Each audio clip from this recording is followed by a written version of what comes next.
আল্লাহ আমার সৃষ্টিকর্তা, আল্লাহ আমার সবার কাছে প্রিয় যিনি তিনি আমার রব। দুনিয়া করব সবাই আল্লাহর ইবাদত, দুনিয়া করব সবাই আল্লাহর ইবাদত।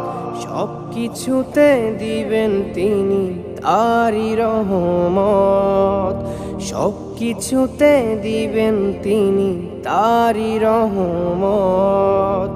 আল্লাহ আমার সৃষ্টিকর্তা, আল্লাহ আমার সবার কাছে প্রিয় যিনি তিনি আমার রব। আল্লাহ আমার সৃষ্টিকর্তা, আল্লাহ আমার সবার কাছে প্রিয় যিনি